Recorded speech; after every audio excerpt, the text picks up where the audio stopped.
A third factor causing laypeople and experts to underestimate domestic violence against men is the seemingly self-fulfilling prophecy. This occurs when individuals limit their responses and alter their behavior so that it is impossible to disconfirm their beliefs. For example, if Mary has a belief that James is unfriendly, and based on this belief, treats him with hostility, she is only going to confirm her beliefs because James is going to act unfriendly in return. This occurs in domestic violence when people do not ask men of their experiences and focus on the measuring and investigating of women's experiences. People are then forced only to confirm their beliefs and are prevented from disconfirming them based on the experiences of men. A lack of consistency and specificity in the definitions of domestic violence influences how people interpret instances of partner violence.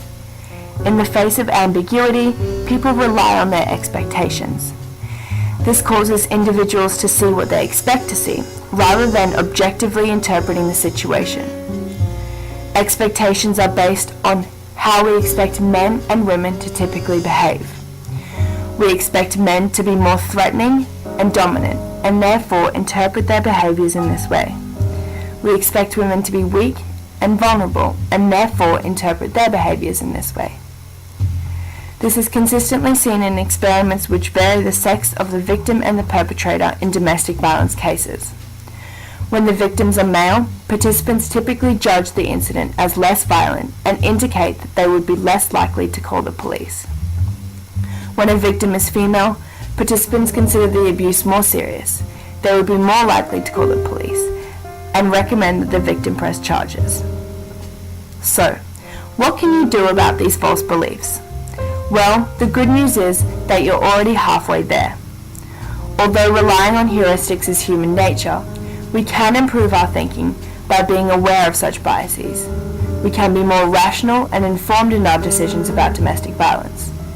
By changing individual beliefs about domestic violence, we are able to change social norms and redirect some of the focus towards male victims. So, what should you do right now? Well, right now you can open a link to your Facebook, Twitter, Tumblr or Instagram account and share the link of this video and the link to the 1 in 3 website. This will give other people the resources to appreciate their false beliefs, realize that a substantial portion of domestic violence does in fact occur against men, and change their perceptions of domestic violence. The power to change the world is in your hands now.